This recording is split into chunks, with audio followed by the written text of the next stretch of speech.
Are you crazy? Or are you just mad?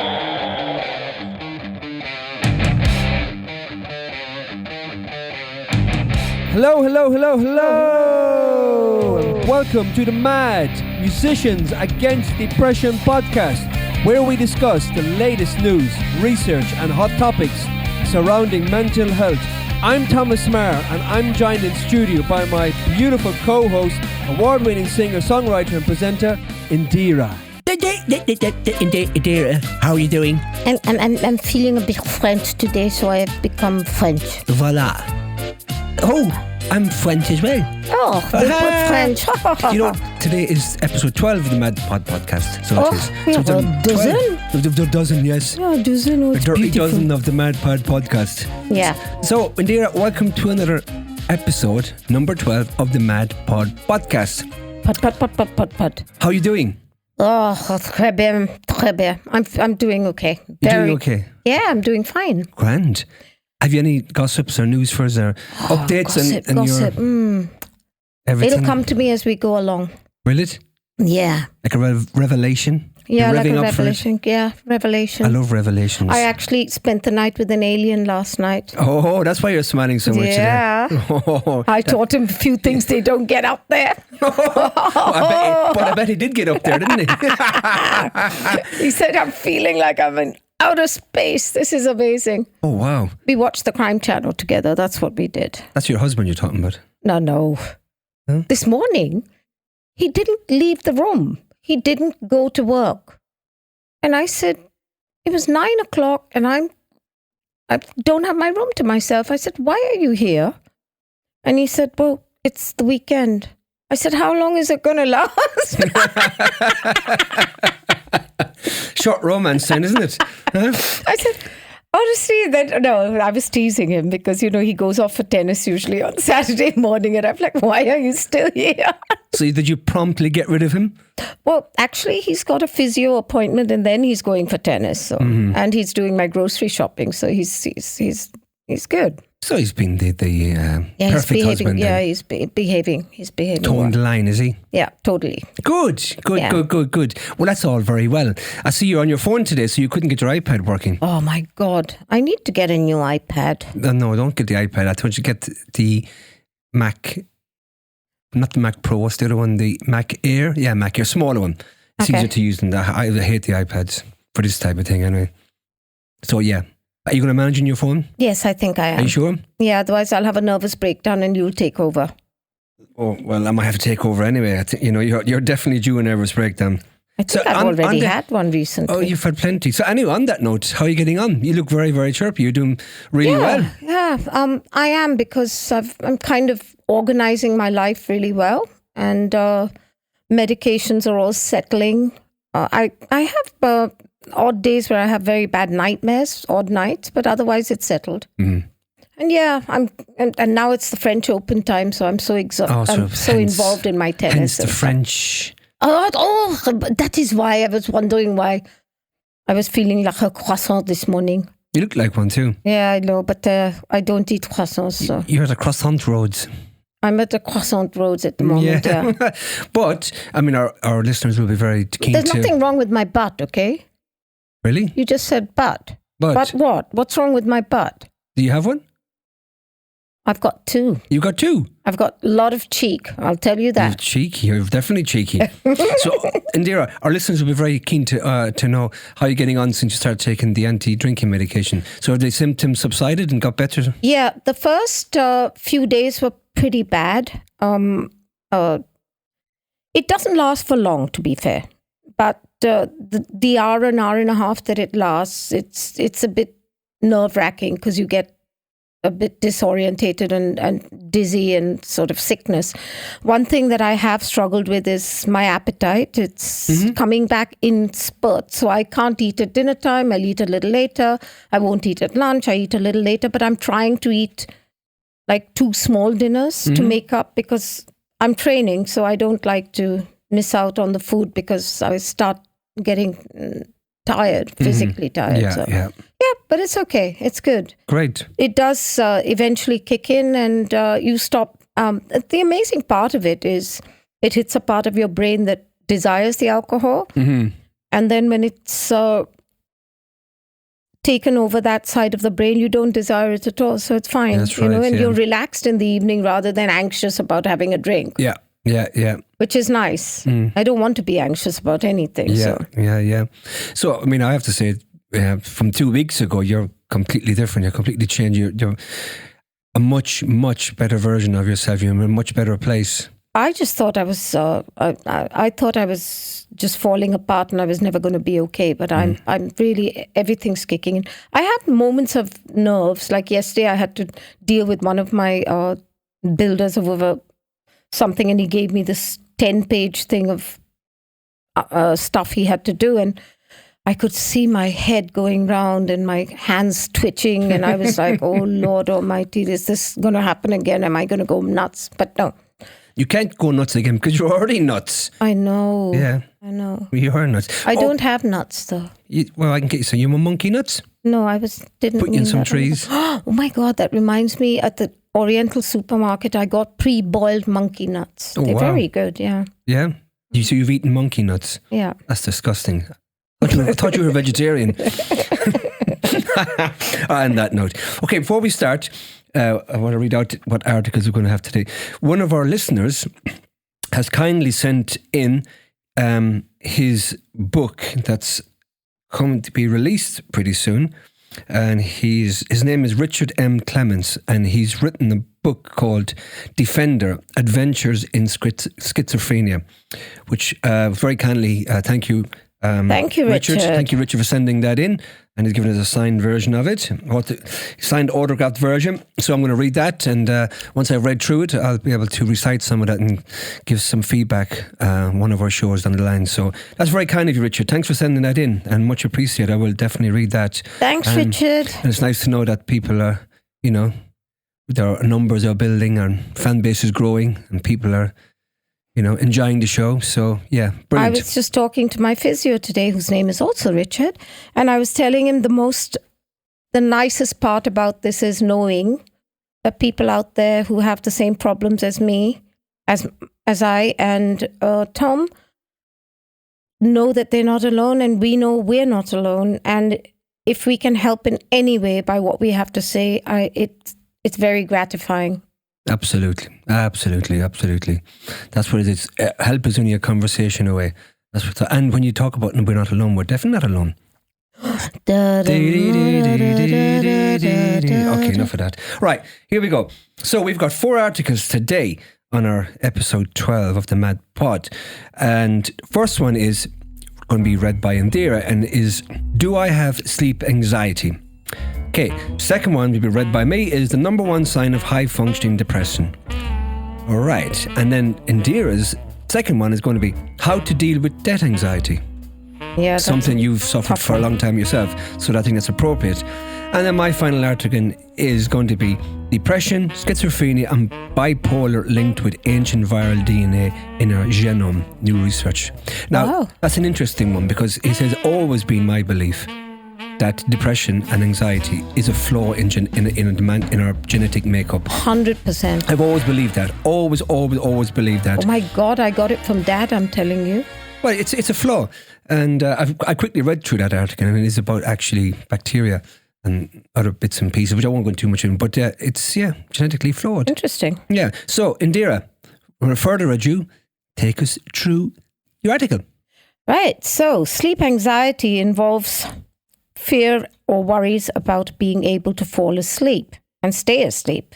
Such worry can then interfere with a person's ability to get adequate rest. Sleep anxiety is complex, and people may experience it in various ways. It can make falling asleep harder or make staying asleep more challenging. It can also lead to feelings of anxiety about whether you'll be able to get sleep you need. While people are aware of the importance of sleep, they're also conscious of the fact that they often don't get the recommended amount of rest. For some, just the thought of climbing into bed each night can cause anxiety and provoking, where people may nod off quickly and easily. Others find themselves tossing and turning as thoughts race through their minds and pressure builds to catch the few elusive Z's as hours tick past.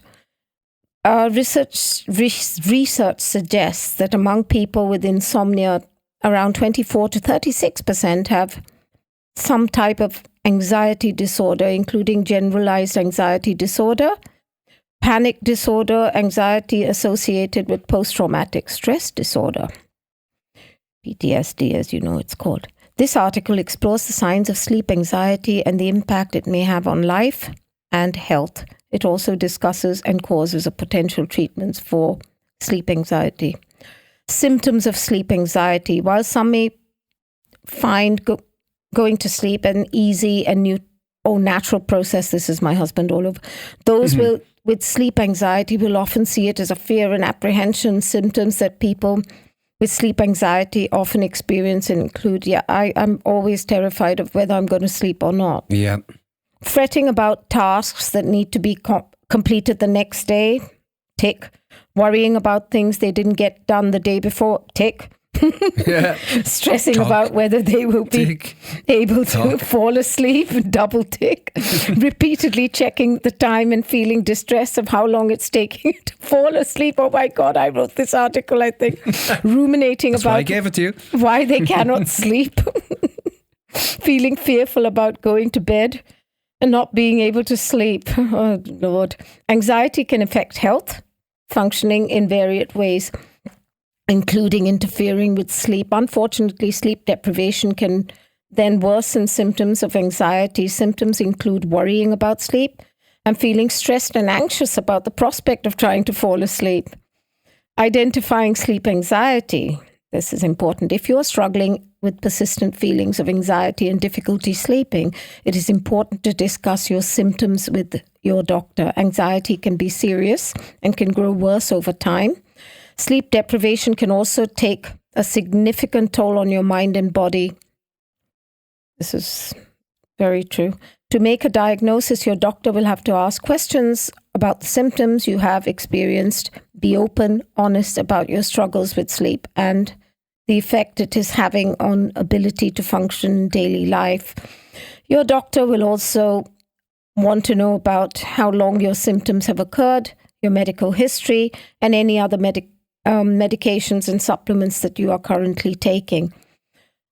Certain medications or supplements may contribute to anxiety symptoms or sleep disturbances. Your doctor may also perform a physical examination and conduct lab tests to rule out the medical conditions that may be causing your symptoms. So it could be medical as well. It's not always about the brain, it can be about the body. Of course. Your doctor may diagnose you with insomnia, an anxiety disorder, or both. It could be either both of the above. However, other factors or conditions can also play a role. A significant treatment if the doctor recommends will depend on your diagnosis. Why do I get anxiety when I try and sleep? In many cases, sleep anxiety represents a form of performance anxiety. Performance anxiety is a type of anxiety focused on a person's ability to perform a certain task. While we often associate this type of anxiety with worries about public speaking, athletic performance, or test taking, it can also emerge. You're anxious about, pardon? You said piss taking? Test sorry, taking. okay. Yeah, piss taking. And also emerge about you're anxious about being able to do what seems to come so naturally to other people. In case of sleep anxiety, this fear centers around the ability to perform sleep, like an action, literally, or lack of action as the case may be. Yeah. When you find it difficult to fall asleep, it means you have more time to focus on your fears and worries as you lie awake. Free from the usual daytime distractions, your mind may drift towards rumination and worry, including fretting about the fact that you're not sleeping. Unfortunately, these concerns then make it even worse, more difficult for you to drift off. The nightly battle can then lead to what is known as anticipatory anxiety. I can understand that. Feeling anxious about the things that you that haven't happened yet. You might find yourself dreading going to bed each night. No, that doesn't happen, but most of the above.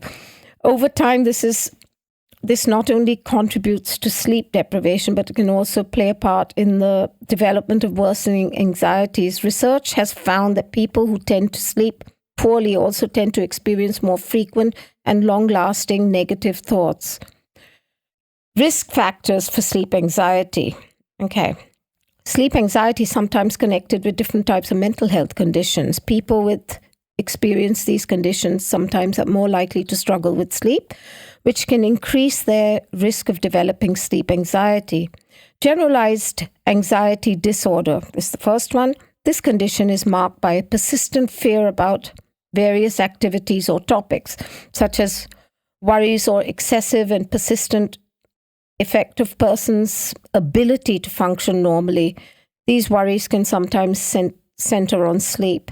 Insomnia, this is a type of sleep disorder, makes it more difficult to fall asleep and stay asleep and impacts overall sleep quality.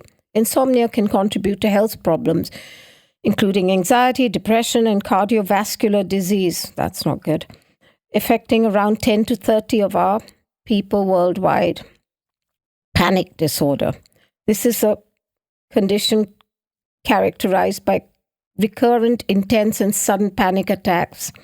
In some cases, people may experience nocturnal panic attacks, that's me, a type of sleep anxiety that can cause people to wake up due to symptoms of panic attack. Post-traumatic stress disorder. Trauma can also contribute to sleep disturbances. Research suggests that people who have PTSD are likely to experience recurrent nightmares that interfere with their ability to sleep. Fear of having nightmares can actually while asleep can also contribute to sleep anxiety. You're scared to sleep because you're scared to get a nightmare. It's a revolving door. It's just a revolving door. Another sleep disorder, having another type of sleep disorder can also contribute to symptoms of sleep anxiety. Other types of sleep disorders that can contribute to anxiety include restless leg syndrome. I haven't had that. Sleep apnea. Of course, one of the common ones. Yeah. Narcolepsy. Sorry, did you repeat that? Narcolepsy? Narcolepsy. Go on again, one more time. Narcolepsy. Okay, we'll leave that for our discerning listeners to what that is one it? Out. How do you say it? Again? Narcolepsy. Narcolepsy. You're talking about narcissism? No, narcolepsy. Narcolepsy, the falling asleep suddenly and blah, blah, blah. You have to look that one. I'm not sure what that one is. No. Narcolepsy is when you just fall asleep and like when you're talking, you suddenly go dunk like that. You sure? I'm pretty sure. Okay. You can Google it. I will Google it. Recap. Certain conditions can increase the risk of sleep anxiety, including generalized anxiety, insomnia, panic disorder, PTSD, and other sleep disorders. That's just recapping the whole thing. Yeah, it's just recapping. Treatment for sleep anxiety. Here we go. While sleep anxiety can be understandably upsetting and disruptive, these are effective treatments that can help. The right approach for you depends on what's causing the symptoms, and you will involve interpretations. Oh, what's happened? Oh, I lost it. You lost it? Oh. What happened? I don't know. Hold on. Something went across my thing. A UFO? Yeah. That sounds like it. Wait. Now, where am I? Okay. How do I overcome sleep anxiety? While sleep anxiety is distressing, making certain lifestyle changes and utilizing effective sleep strategies can help you feel less anxious and more rested. Practice good sleep habits. Tweaking your sleep habits. You love that word, tweaking, right? I do, yes. Can significantly improve your sleep, which may help you to feel less anxious about falling asleep. Helpful strategies include avoid daytime napping, create a comfortable sleep environment, try not to sleep on the dog bed, going to bed at the same time each night and waking at the same time each morning. That means set your alarm. For some. Both times. Remove electronic devices from your bedroom and avoid using your phone or tablet for an hour before bedtime. That's a tough one. Avoid large meals, excessive caffeine and alcohol in the evening. Mindful moment. Need a breather? Take this free 2-minute meditation. No, that's something else. There's a link in the article, isn't it? Yeah. Stay physically active. Regular exercise can help you improve sleep and combat feelings of What's that? Sleep. Regular exercise can help you improve sleep and combat feelings of anxiety. One study found exercise can help improve sleep quality. That I have to vouch for. Research has also shown that exercise can be helpful in reducing symptoms of anxiety and can it relieve symptoms of anxiety, but it can also protective against future anxiety. Yeah. Now, utilize relaxation techniques. Relaxation techniques can help you combat stress and take some of the pressure off you might be putting on yourself each night. Strategies that can help. Deep breathing, of course. Which you're very good at. Improper breathing. Yeah, but I get paid for it. Such as taking shallow, rapid breaths can often make anxiety worse. Deep breathing techniques can help you induce a relaxation response and improve your relaxation, make it easier for you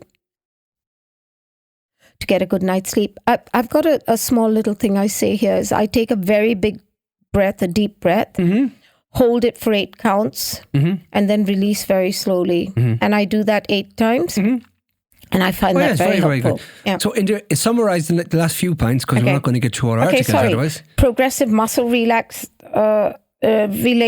This technique involves tensing and then relaxing your muscles. So tighten up and release it. Then guided imagery. When you find yourself lying awake and worrying, use guided imagery to help you ease your feelings. It means think of restful scenes and things like that. Peaceful scenarios, yeah. So that's about it. So that's it. Excellent. Well, those are the 3 things you have to do. Yeah, and obviously all the readers, you can listen. You can obviously look at the article itself and go through. It's quite a long one, but it's very informative. It's very detailed, so I recommend opening that up and reading it for yourself, guys.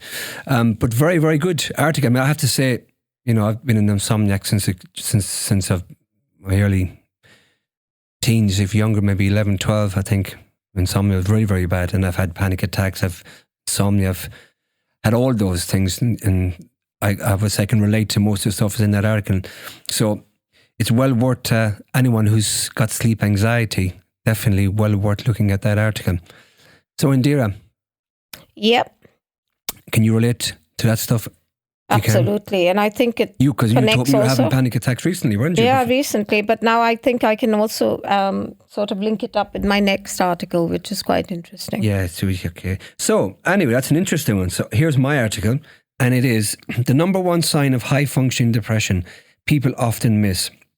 While it's not an official medical diagnosis, high functioning depression is more common than most people think. That's because, as the name suggests, a person with high-functioning depression doesn't fit the typical profile that may come to mind when we think of someone living with depression. People with high-functioning depression don't sleep all day, and their colleagues or family members might not suspect anything is wrong. Instead, the struggles are often hidden behind success and productivity, explained licensed psychologist Natisha Triguillo. Someone with high-functioning depression will probably not have issues performing well at work or fulfilling responsibilities at home. They may even use these productive actions to cope. Often someone with high-functioning depression might not even know they're depressed at all. So, what are the signs to look out for if you suspect you might be dealing with high-functioning depression? And what can you do about it? We asked mental health experts, and here's what they had to say. Tequila says the top high-functioning depression sign to look out for is that you don't experience any sustained sense of joy or pleasure despite good things happening. People with high-functioning depression remain productive, successful and able to achieve, she said. And yet, the person may not be able to maintain a mood of pride, joy or pleasure for long, or they may pick apart a compliment or achievement to somehow make it less than utter inadequate in some way, emphasizing that they may not be deserving or they just got lucky. Therapist Becca Reed agrees with this. Someone with high-functioning depression might feel disconnected, as if they are going through the motions without genuine engagement or joy, she said. This detachment can manifest as a lack of interest in activities they once enjoyed, a sense of being stuck in a routine or feeling emotionally flat, even in situations that would typically bring about strong emotions. Triella emphasized that there are other signs a person might have functioning depression. These may include forcing themselves to be social and go through the motions even if they want to withdraw, doing everything they're supposed to do but feeling like it takes more effort than it should, having a hard time concentrating, feeling fatigued, hopelessness or worthlessness even though they can't explain why, feeling sad most of the time with little or no relief, changes in sleeping and eating patterns. What to do if you suspect you or a loved one is suffering from high-functioning depression? High-functioning depression is serious, and just as with more covert forms of depression, its consequences, if untreated, can include substance misuse and suicidal ideation. In fact, someone with high-functioning depression might actually be at greater risk for suicide attempts because they feel so isolated in their experience, according to Sarah Harumi, a licensed marriage and family therapist. So getting help is key, she says. The first thing Jaquilla encourages is to work on being more open with loved ones about what you're experiencing. Being more vulnerable can help you gain support and connection, she said. You can also work on focusing on what in your life isn't actually working for you and initiate ways to change what's maintaining your depression. And of course, finding help from a mental health professional should be a priority. The most important thing to do is to seek professional support, Laurie said. Many people with high-functioning depression don't seek out help because they interpret their ability to still function relatively normally as a sign that they aren't struggling as much as others with more overt symptoms maybe. Reid noted that a therapist can provide you with someone to talk to through difficult emotions with and can offer invaluable coping skills that you may not be able to get from friends or family members. A therapist can provide you with tools to help you regulate your nervous system in an effort to increase resiliency and overall mood, she said. It can also be helpful to incorporate activities that nurture well-being, such as exercise, hobbies, and social time. Medications like SSRIs, also called antidepressants, are always an option as well, and they work well for many people. A psychiatrist or doctor should be able to chat with you about exploring a prescription. High-functioning depression is tricky, and it can be hard to know if you're dealing with it, and even harder to tell if a loved one is. But by looking for certain signs, you can identify the issue and work toward getting necessary help as quickly as possible. Wow. Very interesting one, isn't it? Very, high-functioning depression. It's so difficult for people to understand themselves or get help because there's so many different terminologies for your symptoms for depression in general. It's hard to know. I mean, there's new names coming up for different... What you said is straight on, no? Yeah, straight up is when you don't find happiness in anything that's really happy or brightness in the sunshine or, if you see the sunshine as a grey day, there's something wrong with you. Yeah, of course. That's the bottom line, isn't it? And you can see obviously why it's very hard to pinpoint if someone is actually going through that because from the outside, they look as if, like I say, they could be very successful and functioning very well, but inside they're not at all. So it's one of those, it's a catch-22. But it's like people talk about functioning alcoholics, functioning this, functioning that. What about functioning depressed people? You can if you saw me on stage, you'd think I was the happiest person on earth. If you saw me on a radio interview, I'm so happy. Mm-hmm. And I say and do all the right things. Yeah, but who sees me when I'm not, Yeah, exactly. Yeah. And because we know you so well, obviously, we've got to know your traits and we've got to know the little changes in your mood, ups and downs. So, but that takes time as well. And you have to be looking out for these things.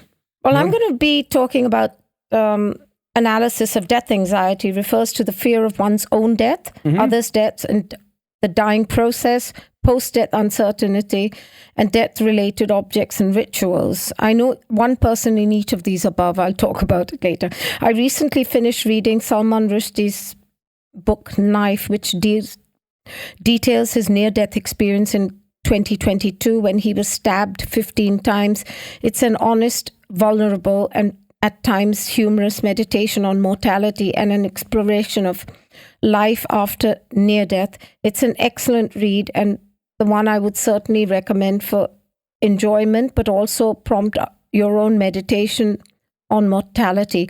Our mortality is one undeniably certainty in life, but we seldom take time to reflect on it. When thoughts of mortality come our way, we can feel uneasy and anxious and tend to brush these thoughts under the rug.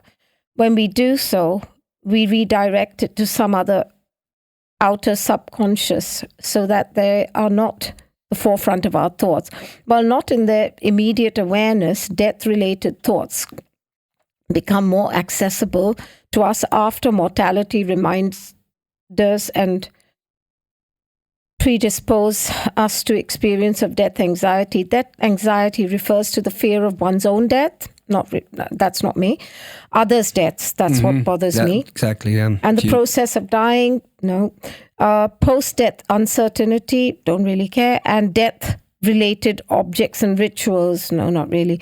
Some describe it as a worm at the core of our existence that guides most of the human behavior in ways of to prolong deaths for as long as possible. For example, we wear seatbelts when we're driving.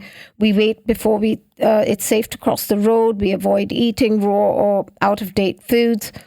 While we might not always be aware of death's avoidance underlies and guides these decisions and behaviors. Death denial, albeit a natural response to mortality, awareness can manifest as worries, depression, and other mental issues. Much research has established links between death anxiety and poor mental health outcomes. Some suggest that death anxiety may be the root of certain psychological disorders. Further, denying mortality is futile. As one point or another, we must confront death's reality. Be that though loved one's death or indeed our own. Yeah, it's the thought of losing the people I love is just the hardest thing for me. Yeah, I would agree with that. Would be the same as me. I don't worry about my own at all. Yeah. Yeah. Those who experience near-death experiences are unique and they have to confront their own death, but live to tell the tale. In this way, near-death experience serves as an exposure therapy of sorts for death anxiety, which survivors reporting less death anxiety afterwards. But for those who do not wish to walk the tightrope between life and death, we reduce the death anxiety in a more accessible way. So here's the accessible ways. The clinical treatment of death anxiety is well supported in cognitive behavioral therapy, proving most effective method of treatment. However, clinical interventions are inaccessible to many. Terror management therapy proposes cultural worldviews, which has religion, political, and cultural groups as a protective mechanism against death anxiety. These worldviews provide individuals the escapism and sense of enduring the value of meaning, contributing to participating in the world views, providing a form of symbolic immortality or literal immortality in the case of religion, which helps individuals to manage their own terror. That's true. It is a way out when you focus on what could be on the other side. Cultural worldwide views give individuals values and standards to strive to meet. Achieving this, terror management theory enhances individual self-esteem, which many studies have found to be associated with lower death anxiety. Self-esteem helps to put existential terror into perspective. Those with high self-esteem recognize death as a part of a circle of life and themselves as being a valuable part of the world around them, they recognize themselves as someone who makes the significant contribution to the meaningful and lasting world. Wow, that's good. Doing so aids them in transcending death anxiety. Rushdie writes that after the angel of death comes the angel of life. He expresses his gratitude at getting a second chance at life and writes that he will not waste it and instead dedicate it to love and work. Near-death experiences often foster the reconstruction of how one views oneself and others, increase individuals' interest in understanding the meaning of life, but one does not have to undergo a near-death experience to find such a meaning. Meaning management theory proposes that proactively accepting death rather than managing terror reduces death anxiety and enhances the authenticity of meaning in life. It maintains that people are innately meaning-seeking and meaning-making and wish to live meaningful lives, basically. And so striving to seek a meaningful life, though contributing to and participating in cultural world views or relationships, can bolster it. So get into all this sort of stuff if it's going to help you. Bolster your self-esteem, of course. In Life, Rushdie quotes Socrates saying, "An unexamined life isn't worth living." So reflect on the mortality, gives us room to reflect on, make sense of our life, embrace our highs, lows, and everything in between, to fill it with purpose and inevitability, to change the perspective on death so that we can proactively accept the natural part and cycle of life. That's a wonderful article. I really like resonate that. With that. Yeah. It's a fantastic article. And everything he says there is absolutely 100% bang on. It makes complete sense. Because people generally who have high self-esteem, even if they don't have faith or a higher belief, whenever, they're just happier people sort of see things in a more positive light. And I think we combine that with, I think what's very important for myself personally is spirituality.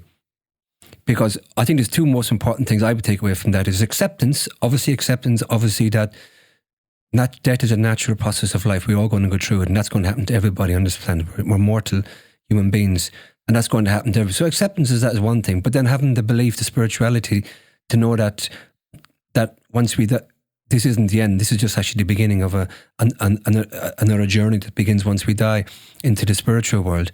I think that is very, very important, and that's why I went into spirituality. Well, my husband and I always think the spiritual training he had as growing up and, exposure to a lot of spirituality, and his self-esteem is very high because he's very successful. Mm-hmm.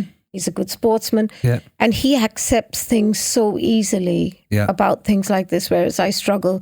The thought of losing anyone. I mean, as a kid, I always prayed that please let me die before mommy, daddy, and my cook and my dog. But I'd almost pinpoint that exactly to self-esteem. I think that is a lack of self-esteem. Because when you don't self-esteem, value yourself. Well, exactly. And when you don't have self-esteem, you see things very negatively, or there's doom and gloom, right? Yeah. When you have self-esteem, there's a lot less doom and gloom. So you're a lot more open to things positively. Yeah, I was once watching an interview with Deepak Chopra, the Dr. Deepak Chopra, and the whole thing was about different things, and only one line stuck in my head, which shows how negative I can be. And it said, "We're all on death row. We just don't know our means or time of execution." And to think that was the only line that stuck in there is ridiculous. Yeah. I could think of something so much nicer. Because you're in a negative mindset and you're picking up the negatives. But it is about that for me. I mean, it is definitely spirituality and faith. I'm not talking about religion in general. It could be any religion. Oh, you got to have faith? Yeah, out of faith. It's about faith, not about religion, because they're two different things completely. So that is very important. And I'd urge anyone to, if you want to look into the spirituality of life, there's a great book and a story by a doctor called Mary Neal, who basically died. She was dead for 30 minutes and she was resuscitated on a kayaking incident. Oh, you told me and about she went this, to heaven. And I mean, what happened to her was literally scientifically impossible to survive. But check, her name is Mary Neal, and her story. Check out her story online. I think it's got some died and gone to heaven or something like that. But she predicted her own deaths, her son's death after her journey, and she pinpointed a lot of things, different things exactly, and they happened. So check that out if you're interested in the spirituality and the journey of it. Wow. So I really enjoyed that one, Indiraa. So I've been surfing the net for another song this week, and I found a really good one actually, because I like to pick up some songs and from artists, independent artists, unknown, and I'm not really sure if this guy is a breaking artist or not. I just listened to the song, I really liked it, and it's a guy called Jackson Brown, and the song is Till I Go Down. You want to hear it? Sure. Here, let's give it a spin on the Mad Pod podcast.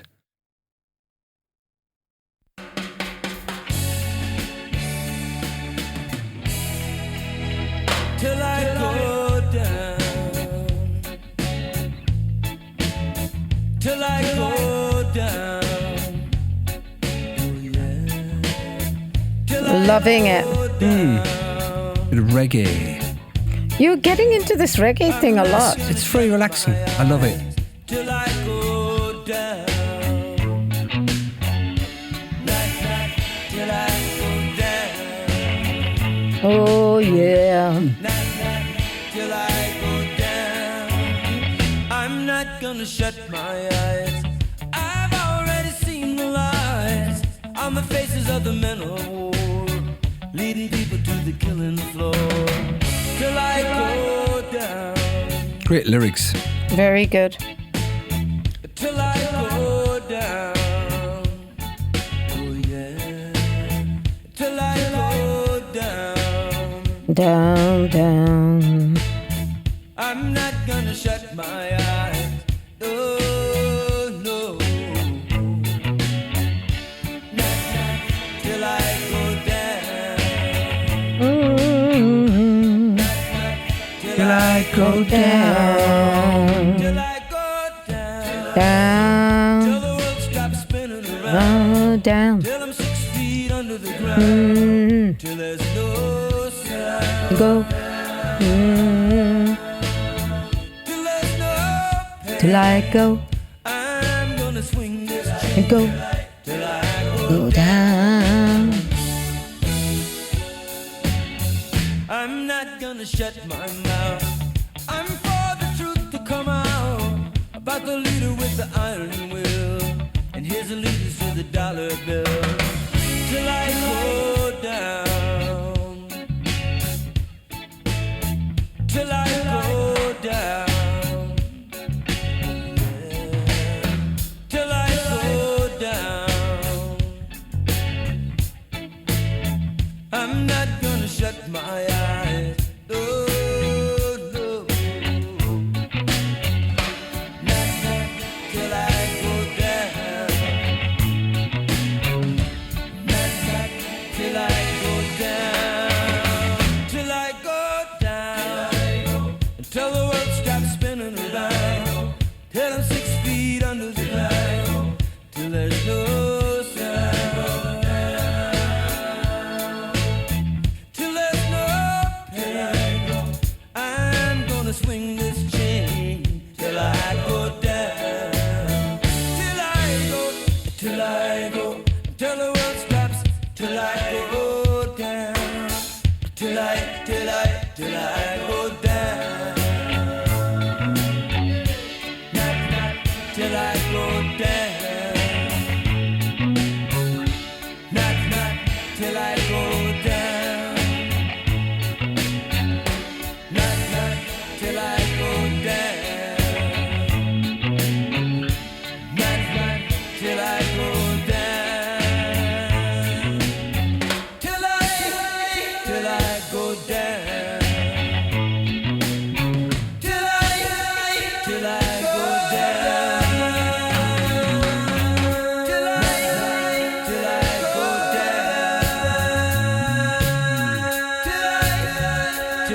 down. Till I go down.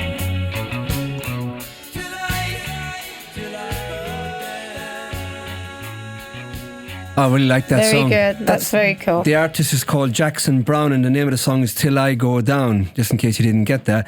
But I listen to Radio Caroline a lot. I know. The radio station, the old offshore pirate radio. I used to listen to it in the 60s. It's been around a long time. I think it was the first ever album radio station. I used to listen so to very, it, very. I mean, I love that, and they always play music like this, songs you wouldn't normally hear on the radio. They give artists a chance to air their music and stuff. So anytime I hear something really good that catches my my Fancy? tune, my fancy, I get the name of it and I add it to my play. We don't want to know about who catches your fancy. That's your business. They're my secrets anyway. I wouldn't be telling you about my fancies and not fancies. Oh. Yeah, exactly. Well, would you mind putting your fancy back into your pants? Because it's not very appropriate in the studio. My fancy pants. Yeah, your fancy pants. No. Yeah. It's not appropriate in the studio. Do I have fancy pants? Yeah, you're very cute. You're a very sweet boy. I'm very sweet boy, so I am. Yeah. So I've got one more article, so I have. Yeah, and it's about this DNA and all this crap going on. So anyway, the headline is Depression, Schizophrenia and Bipolar Disorder Linked with Ancient Viral DNA in Our Genome, new research. Okay, here we go. Around 8% of human DNA is made up of genetic sequences acquired from ancient viruses. These sequences, known as human endogenous retroviruses or HERVs, date back hundreds of thousands to millions of years, with some even predating the emergence of Homo sapiens. Our latest research suggests that some ancient viral DNA sequences in the human genome play a role in susceptibility to psychiatric disorders such as schizophrenia, bipolar disorder, and major depressive disorder. Now, HERVs represent the remnants of these infections with ancient retroviruses. Retroviruses are viruses that insert a copy of their genetic material into the DNA of the cells they infect. Retroviruses probably infected us on multiple occasions during our evolutionary past. When these infections occurred in sperm or egg cells that generated offspring, the genetic material from these retroviruses was passed on to subsequent generations, becoming a permanent part of our lineage. Initially, scientists considered HERVs to be junk DNA. Junk DNA, that's an interesting one. Parts of our genome with no discernible function.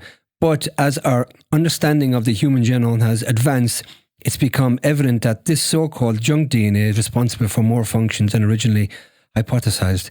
First, researchers found that HERVs can regulate the expression of other human genes.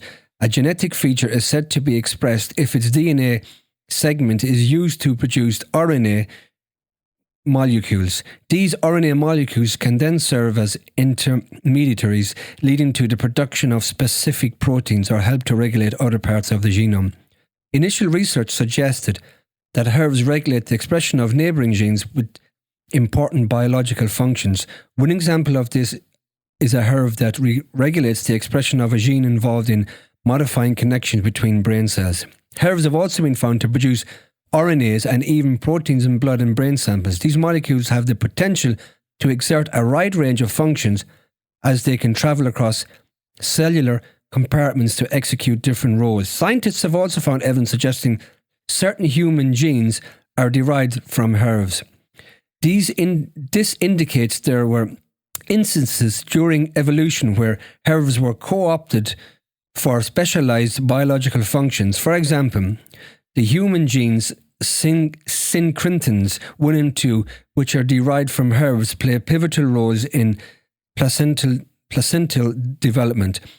HERVs in psychiatric disorders. Considering the abundance of HERVs in the genome and their potentially numerous functions, we wanted to better understand whether genetic susceptibility to certain psychiatric disorders was associated with differences in HERV expression. In our study, we profiled HERV expression in nearly 800 autopsy brain samples. This helped us identify DNA variations that influenced HERV expression in the brain. We then cross-referenced this information with findings from large genetic studies which had compared genetic differences between tens of thousands of people, both with and without mental health conditions. These studies identified variations of DNA associated with different psychiatric conditions. We found that the expression of 4 HERVs was linked with genetic susceptibility to major psychiatric disorders. The expression of 2 of these HERVs was associated with schizophrenia, 1 HERV with both schizophrenia and bipolar disorder, and 1 with depression. These results suggest that HERVs may be playing a more important role in the brain than initially thought. There are many genes involved in psychiatric disorders, and HERVs are only a part of this puzzle. Although this precise impact of these HERVs on brain cells on a person's susceptibility to certain psychiatric disorders requires further research, our study is the first to show that genetic susceptibility for a psychiatric disorder also acts through these ancient viral DNA sequences.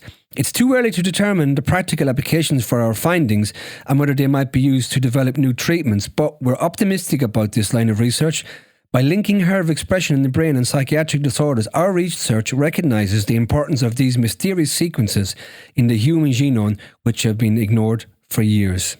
Wow. Wow! Tell me, isn't that interesting? Very interesting. Yeah. That explains a lot about you anyway. What, the HERVs or the viral? I don't know. I'm gone viral, aren't I? I know, I was going to say. Yeah, I got you. See, I'm gone viral. I'm going viral. You're just nuts. I'm sorry. I mean, no, you're just No, mad. you're monkey nuts. I'm monkey nuts. You're monkey nuts, yeah. I like monkey You've nuts. had monkey nuts. See, I'm vegetarian when it comes to these things. I And vegan. know. I wouldn't be having monkey Well, nuts. do you pee nuts?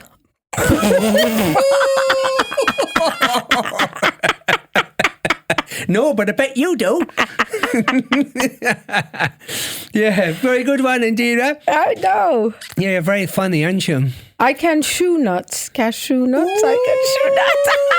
I'm on a roll. I'm on a roll. Speaking of rolls, I've got Have you? Yes. The headline is numerous UFO sightings of luminous train rods at night are baffling experts. Okay, they're not exactly pea and nuts, but luminous rods. Okay, all right. Keep your mouth shut and listen.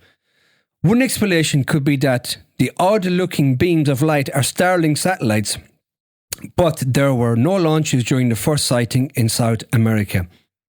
A series of unusual-looking lighting rods captured in the skies above South America have left UFO experts completely stumped. The strange shots of light that some have likened to UFO sightings have been compared to luminous rods over countries like Argentina, Brazil, and Chile, as they are spotted within days of each other by various onlookers. But experts are baffled as to whether the objects are indeed UFOs or if there is a simpler explanation like the frequent sightings of Starlink launches, a satellite constellation that uses the Earth's orbit to deliver broadband internet. It's all on the broadband internet. Do aliens use broadband? Yeah, they do. Okay. What, Tree Network? Sky? All right. I don't know. Maybe Sky. It comes as some of the sightings have been compared by witnesses to a string of lights in the sky or shooting stars. Similar sightings across the UK and beyond have in the past been confirmed as launches of Starlink. The satellites can appear as a string of pearls or a train. You'd like that, a string of pearls, wouldn't you? Or a train of bright lights moving across the night sky. Right. One stunning example of the unexplained South American phenomenon was filmed last month on April 29th by UFO researcher Rory Vernet, captured striking scenes above the Rio de Janeiro in Brazil, reports the Mail Online. A vibrant object comes into view and gradually moves out of sight over the next 1 to 2 minutes of him witnessing the beam of light, but it hasn't been the only sighting of its nature in recent times.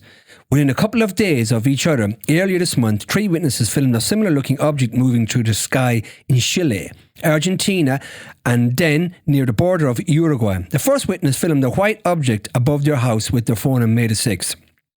At around 7 p.m. on that same day, a witness recorded a similar sight, although with a more blue hue in Chile. Blue hue. 2 days later, on May 8th, a resident of a Brazilian town near Uruguay filmed another appearing to change colour from white to blue and then yellow. Chris Spitzer, an expert in UFO analysis, said that Starlink generally appears as a trail of dots in the sky, although can appear at times as a solid line if the satellites are near to one another. He said Starlink satellites also generate UFO sightings right after they are deployed when they reflect sunlight. This is believed to be the only possible explanation for the sightings. However, there was no Starlink launch on April 29th when the initial sightings was captured. Oh. Imagine. Look, Imagine. they're getting closer. Imagine that. Isn't They're that getting closer, guys. They're getting incredibly closer, yeah. So that's down to Elton, Jonathan Musk, whatever his name is, Musk. Oh, yeah. That's his Starlink. Elongated Musk. Yeah, Is it elongated Musk? Elongated mustache, yeah. Elongated mustache. Yeah. Okay. You know, we do talk a lot of relics. crap, don't we? Yeah, we Really? do. Yeah. And anyway, listen, folks, all the articles to today's shows, including that pathetic UFO one I just recited out to you, will be available Wasn't as to bad read. as the one on the man on the motorway No, one. I mean, wasn't as good. The desert. Wasn't as good. Nevada desert. Yeah, exactly. Desert. Yeah. And we've got another really good one coming next week by two Irish pilots who have witnessed something, which is a bit comical, but that's for next week's show. Okay. Okay, we look forward to that, don't we, Indiraa? Yes, we do. Take care now.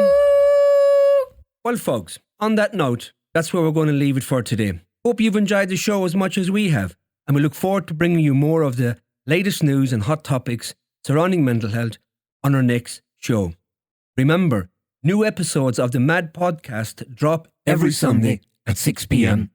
Episodes are available to listen to on Spotify, Apple Music, and of course, the Musicians Against Depression website, an online toolbox that contains a wealth of information, essential reading, and links relating to mental health. As always, if you or someone you know would like to join the conversation, either in studio or remotely, email us at musiciansagainstdepression@gmail.com or visit the MAD website at www.musiciansagainstdepression.uk for further info. All links, including social media, are provided in the show notes. And remember, no problem in life is insurmountable, and help is just a conversation away. Until the next time, from myself and the wonderful Indiraa, Take care.